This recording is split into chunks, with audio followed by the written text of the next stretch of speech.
This is OnePlus Nord CE3 Lite, and today I would like to show how you can download and install the Opera browser on it.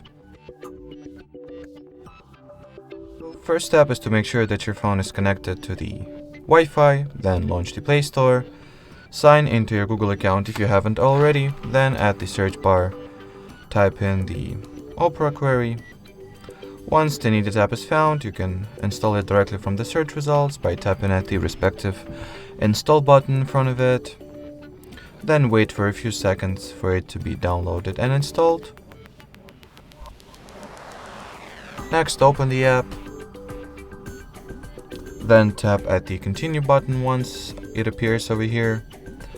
Then decide if you would like to enable notifications for Opera, or you can skip the step. The same goes for setting Opera as your default browser app. And finally, you can either customize the data collection preferences or simply allow everything that it asks for and start using the browser. Alrighty, so that will be it for this video. Thanks for watching and bye bye.